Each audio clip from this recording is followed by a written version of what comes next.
Alright, now we are going to talk about validation rules. So what are validation rules? Validation rules is to validate data entry when it is being entered into Salesforce. So on this particular example on the trail you see, so if somebody is doing a data entry and the account number it's typed in wrong, so it's supposed to be 8 characters long, 8 numbers, and it's just 4 numbers typed in, we can say, hey, account number must be 8 characters long.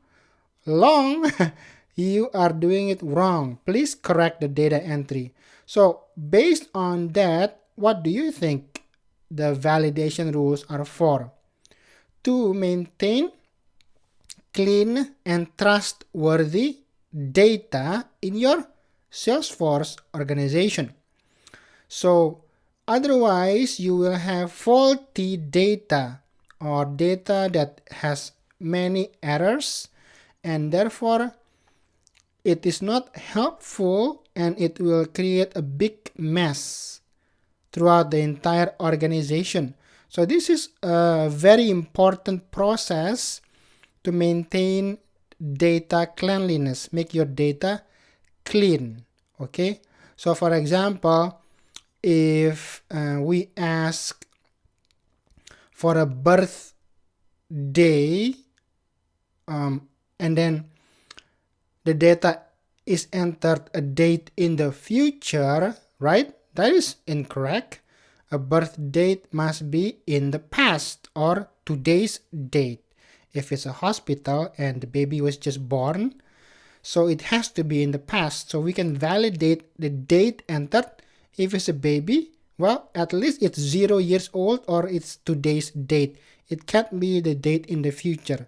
Or if, for example, we want to have data entry for booking meetings, now that has to be in the future. It can't be in the past, right? So for example, you want to meet me and have a meeting with me on Zoom meeting, Skype, or whatever, and then you set a date in the past. Well, that's not going to happen because that's in the past. You have to make a meeting date in the future. So that has to be validated as well, right? So that makes sense. So there is unlimited possibilities on how you can validate data because it depends on your situation. So data validation is being constructed with formulas, right? So in order to be able to create validation rules, you would need to know how to create Salesforce formulas, which we already discussed on the previous trails, right? Use formula fields. And I have tips and tricks there.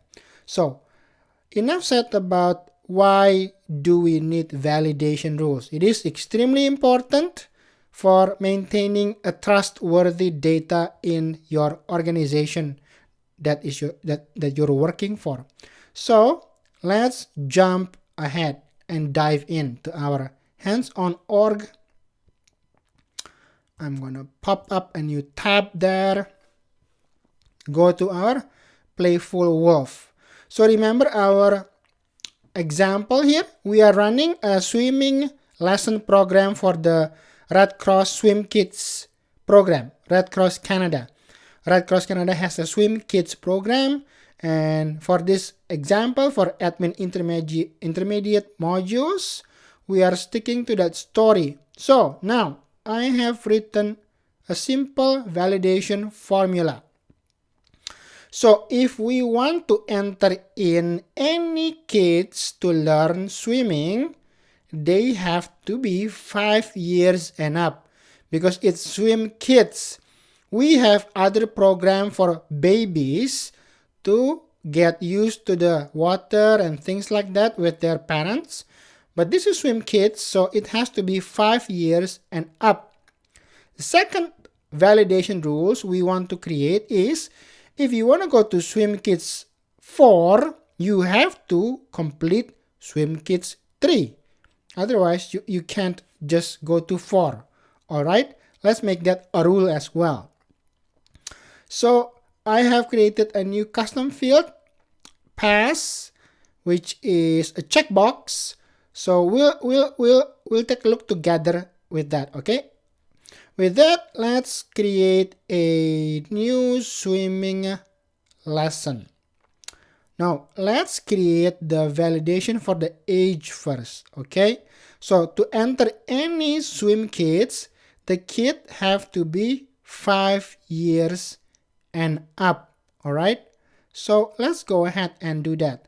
So, if I go to my context object, and then I want to see the students here.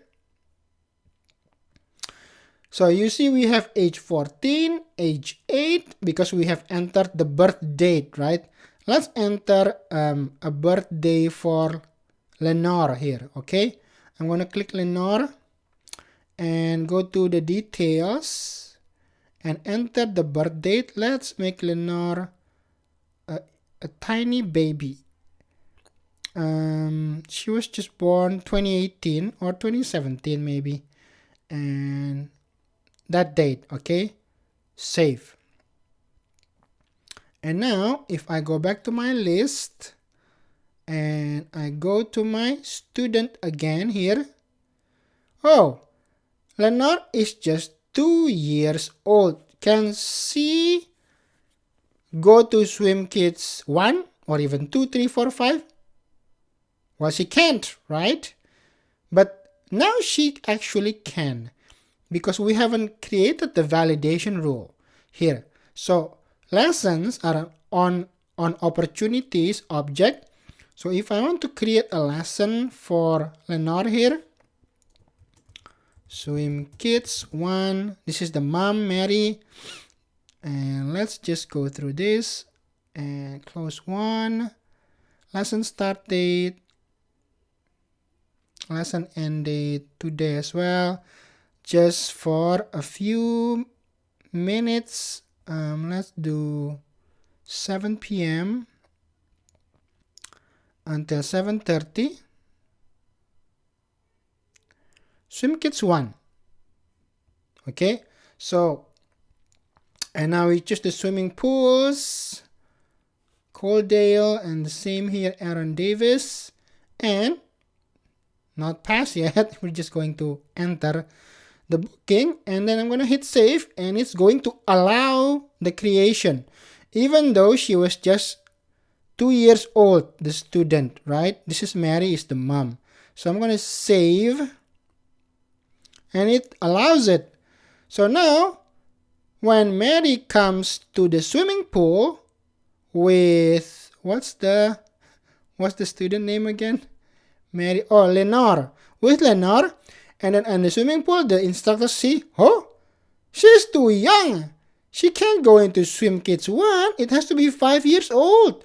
And then Lenore or Mary says to the swimming instructor, I didn't know that.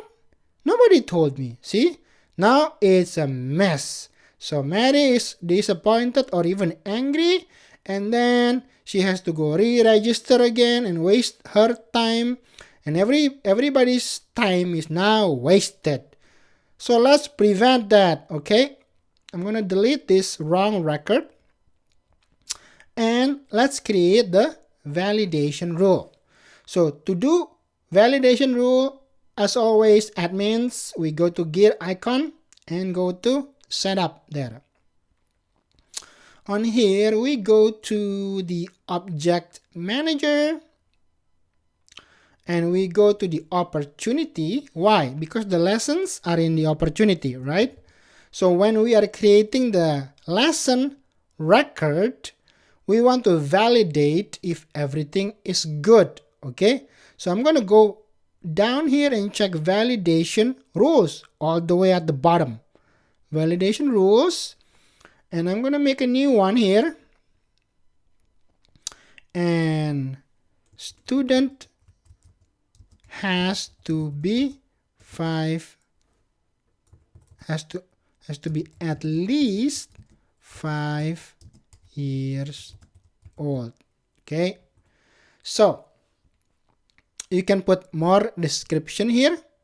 So error condition formula. This is important. This is the condition where it is error. Not when it is good, but when it is bad. When the data is bad, right? Remember this. Otherwise, you're going to flip it around and you're going to do it exact the opposite. So we want to alert whoever is entering the data when the data is wrong, okay? Not when the data is right. So for this example, we want to alert it if the baby's age is what? Below 5 years old. It has to be 5 years and up. So 5 years is okay, all right? So I'm going to insert the contact object, which is the student, right? So I'm going to insert field here, opportunity. Let me see.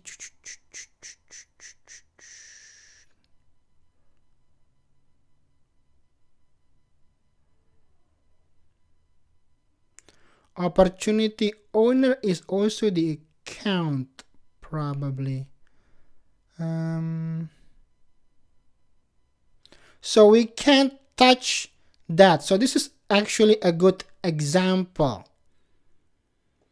because we don't have the student age here. We have the mom's age because the opportunity is tied in with the account. Okay, so because of that, let's fix things up.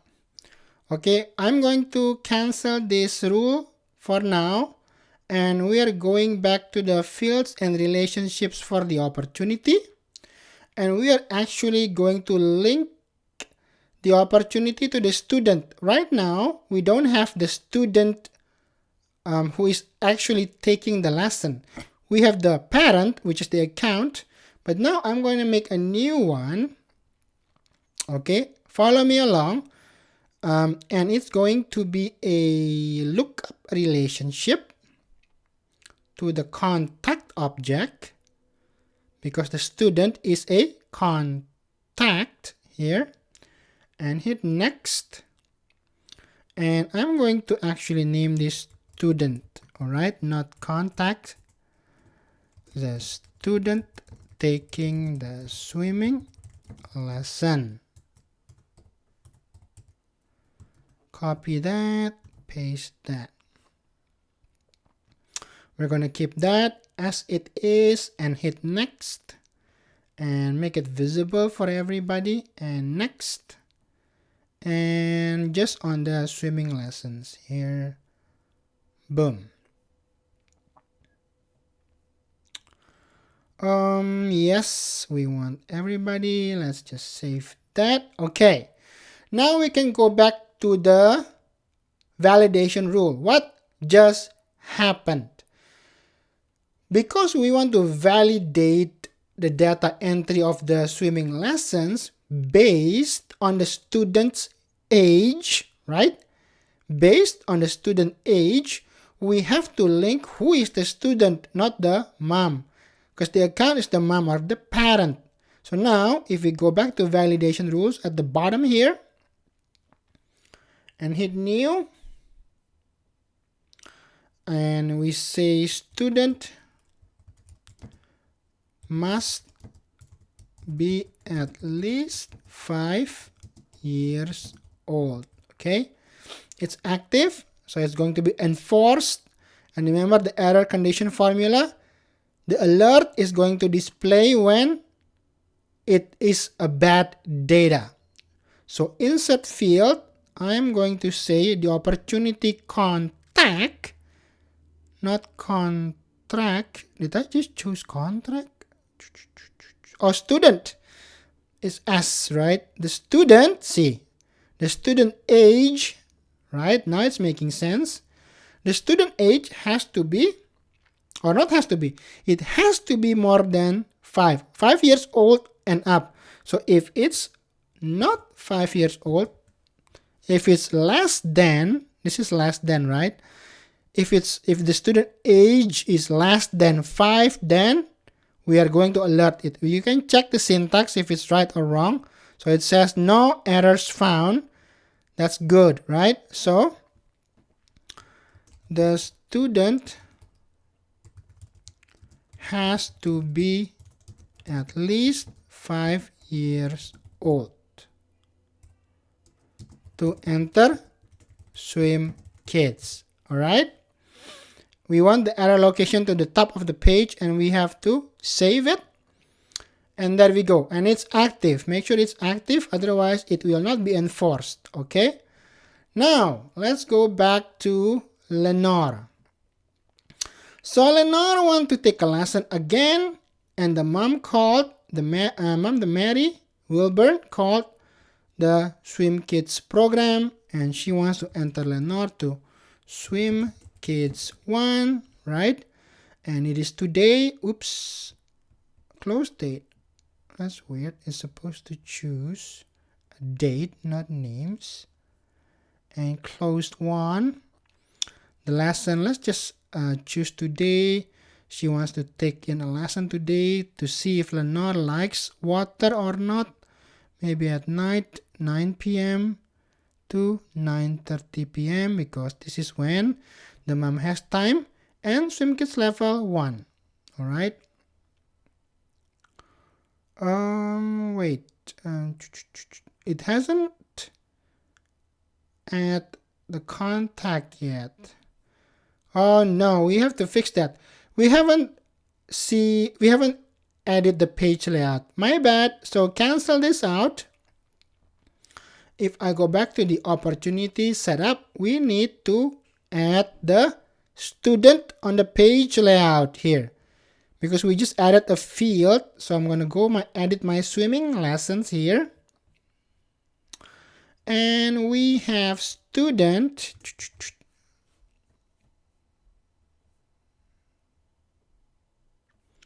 Oh, it's already at the bottom. Maybe I missed it. Let's put it on the side here, the student. Okay, I'm gonna save this guy back to Lenore. Let's just refresh this so it picks up the new fields, and I'm gonna make new opportunity again. There we have the student, which is Lenore, right? So again, Swim Kids 1, close date, and then closed 1, start date and date, same one, start time 9 to 9:30. It doesn't matter because it's gonna be blocked, right? I'm just gonna show you that it's going to be blocked. So account is Coaldale Swimming Pool, Aaron Davis, and student is Lenore, right? And we want to save it. Aha! The student has to be at least 5 years old to enter Swim Kids. You can't. She's too little. Alright.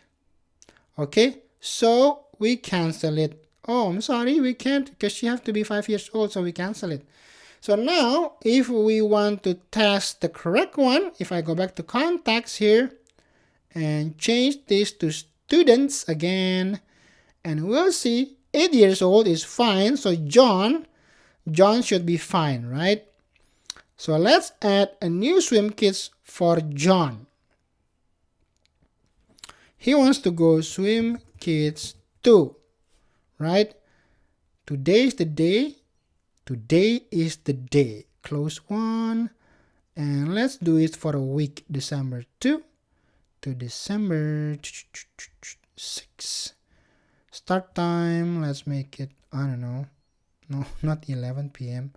Maybe 8 p.m. to 8:30 p.m. Alright, and then Swim Kids 2. And this should be allowed.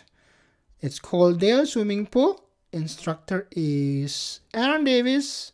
Student is John West. And we are going to save it. Bada bing, bada boom. It's allowed. So that is how validation rules work. We want to do another one. So this is practice, right? So the level has completed so the level meaning the student has to complete the previous level before he or she can sign up for the next level. So for example here, John West, right, has swim kits 2. And he has to pass first, right? If John West passed, then he can go to the next level, okay? The swim kits 3. If John West didn't pass, so he can't go to swim kits 3, he have to pass swim kits 2 first. And sometimes it's hard. It's not that easy. I've been there. Okay, I mean my kids have been there, okay? Come on, swim kids instructors, give us a break here, okay? Don't make it so tough. Alright, so now let's make that validation rule. So let's go back to here, and at the bottom, validation rules. I'm going to make a new validation rule. Must pass previous swim kids level. Okay, same thing, error condition formula. So what is the bad data? That's the mindset you have to have. What is the bad data for this rule? The bad data is if the swim kits being registered, right? The swim kits being registered is what? Is higher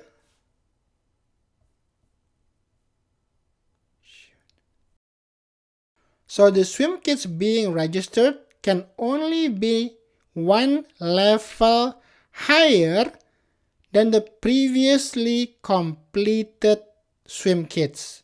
You got that? Let's do some blackboard. So if the previous one is swim kits 2, this is the previous one, right?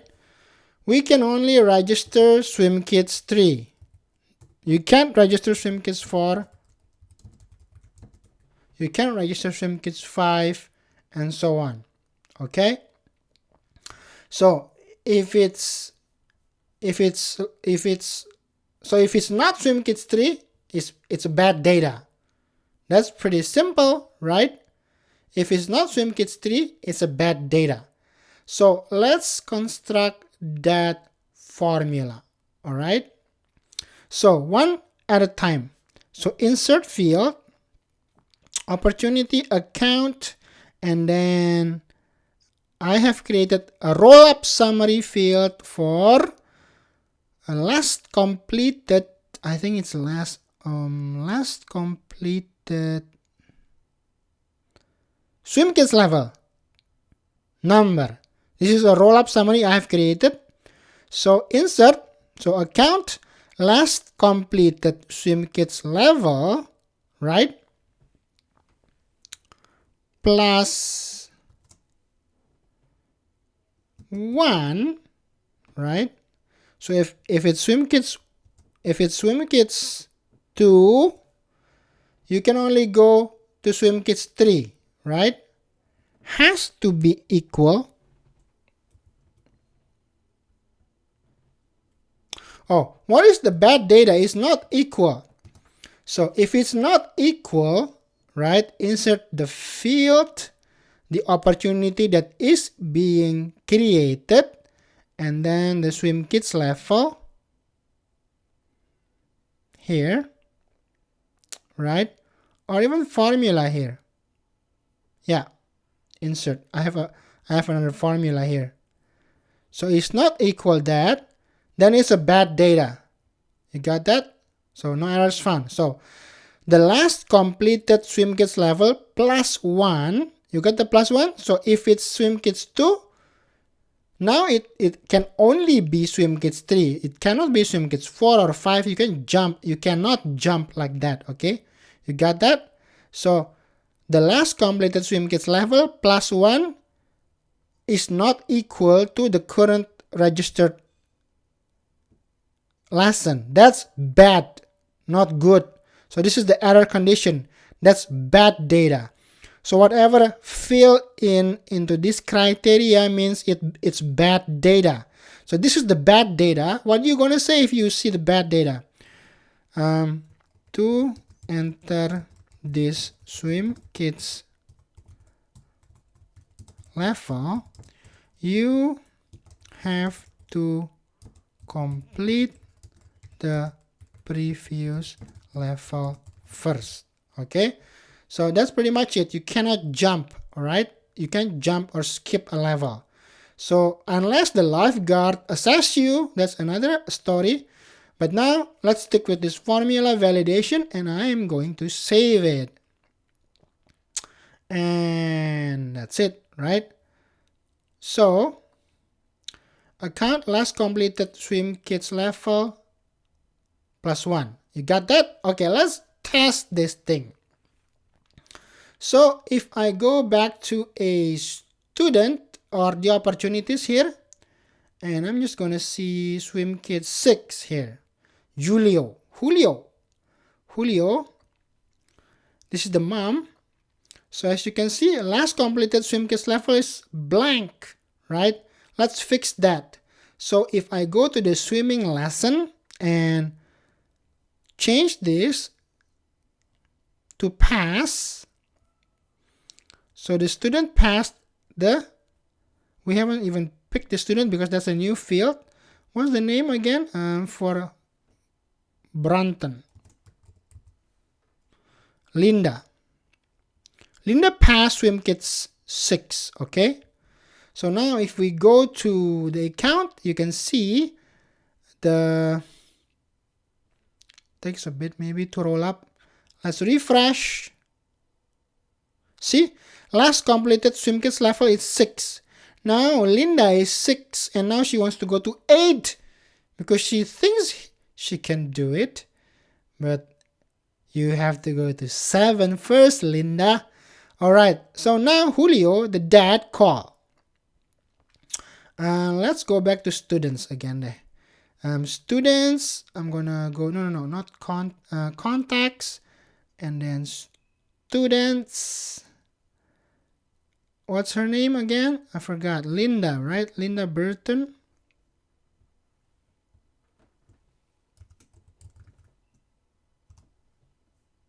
There. Let's enter Linda. We should even enter her birthday first. Let's enter. Oh, we have to clean this up as well. This is Linda. Where is the birthday? Oh, here. Birthday Linda is, I don't know what. Let's pick 2010. Too old probably. 13. There. Save. Linda is 6 years old. Well, too small. Let's add some years. Oh, move some years there. Okay, Linda is now 6. No, refresh Linda. 6 years old? Did I change the birth date? I think I did. 2013.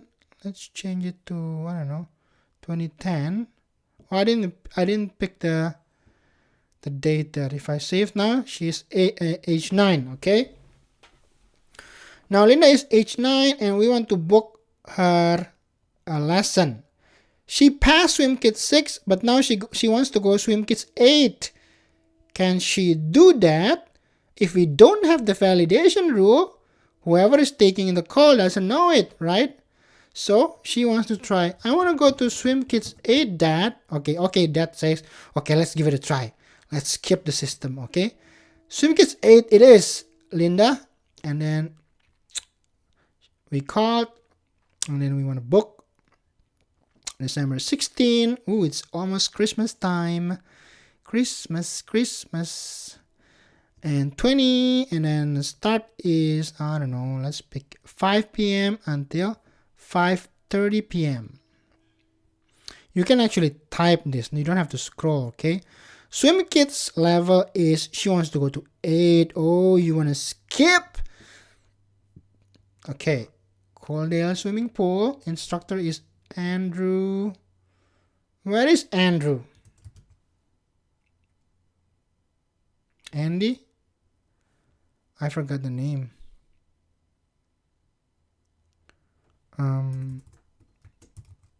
Aaron. Aaron Davis. The student is Linda. Okay, so can she book SwimKids 8? Let's see. Boom. Oh, to enter the SwimKids level, you have to complete the previous level first. Oh, the dad said, you can't, Linda. They know. They know us. They're smart. They're on Salesforce. And then the receptionist says, you can only go to SwimKids 7. I'm sorry. Do you want to go book for SwimKids 7? Sure, let's book SwimKids 7. Alright, Linda, you have to go through the system. SwimKids 7 it is. Now, Linda is booked. Cool. So, that is what validation rules can do. It helps everybody, have a very clean data, not messy. Everybody's schedule is good. The parents' schedule is good.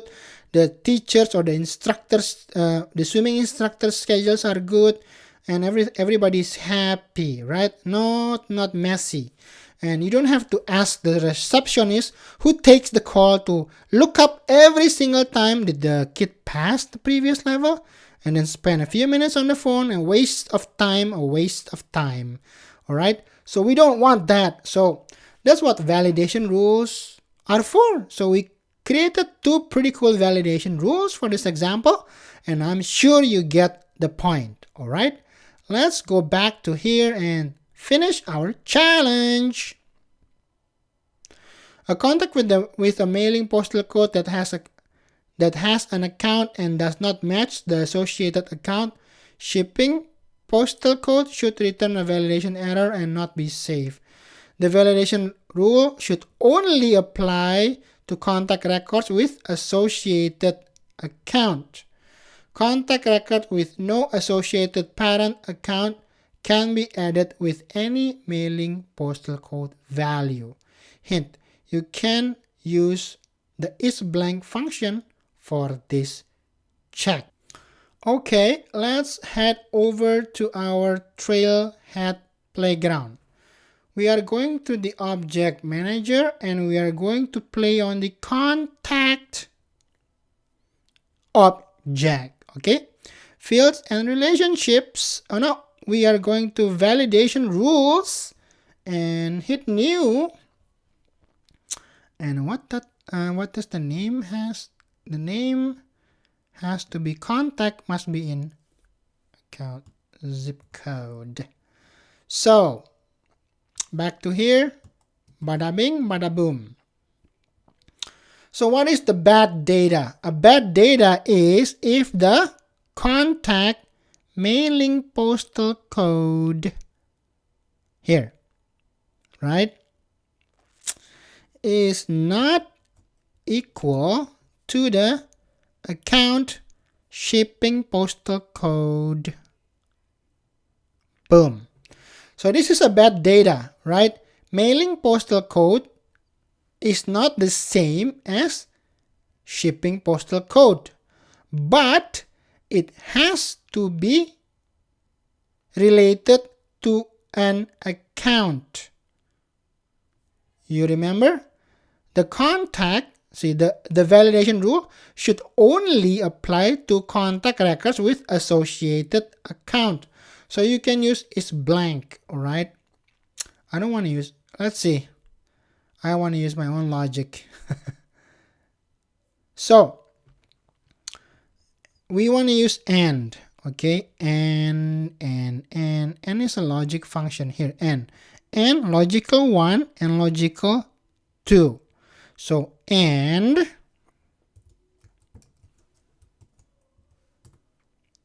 right? This is bad. So this is error condition formula. So this is bad. which is right? And we want another bad, which is the bad data is when the contact has to have an account ID.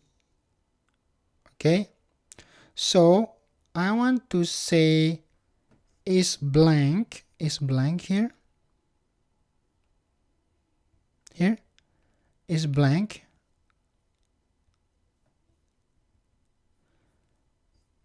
the account ID, contact account ID.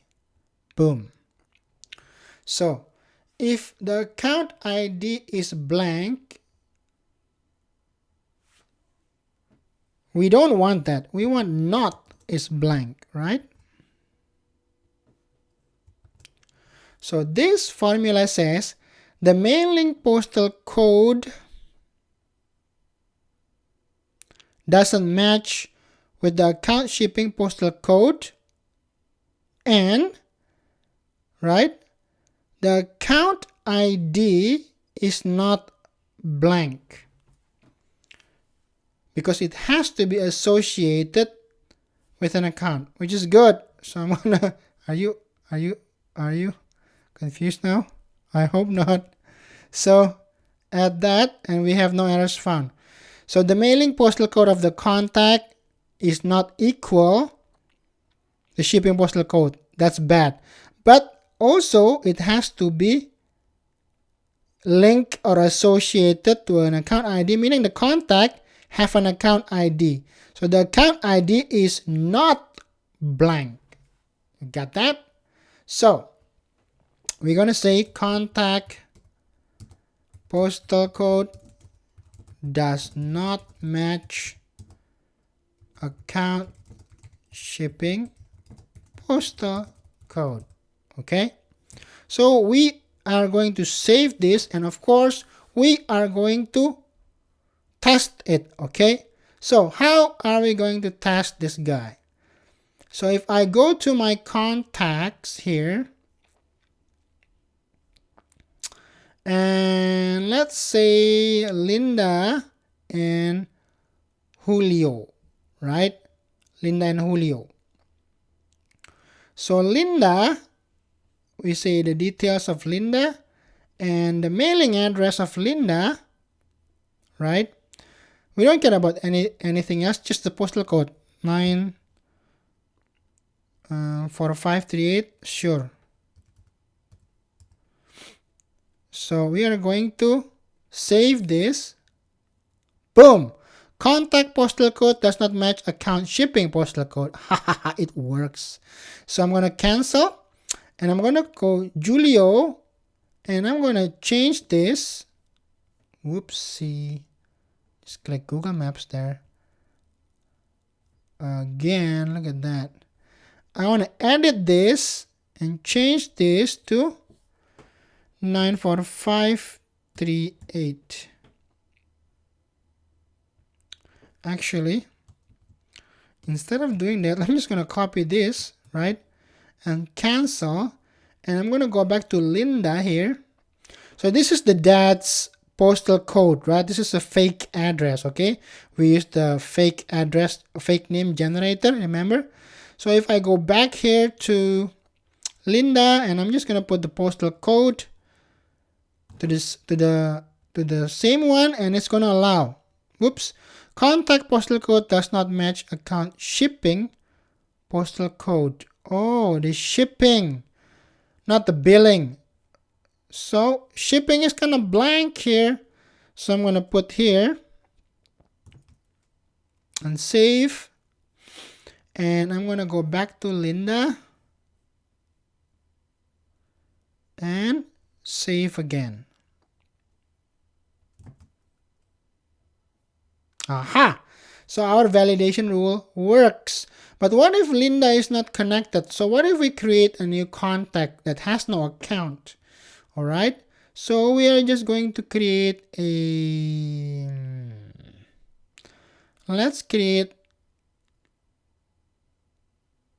a swimming pool or just a parent maybe. but it has no account. We're not going to associate it with an account. So test, it has no account. So we are going to put anything we want here, right?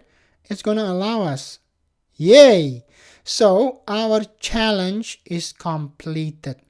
So what is the validation rule again? I'm not going to let you copy paste it. All right. So you have to do this your own. And mailing postal code not equals to the account shipping postal code, comma, the account is not blank. Not is blank account ID. So there you have it. I'm going to do the challenge and we are done. Bada bing, bada boom. It should be done. Boop, boop, boop. Come on, boy. Let's go. Keep moving. Come on. Giddy up, giddy up. 3, 2, 1. Launch. Woohoo! I'll see you in the next module.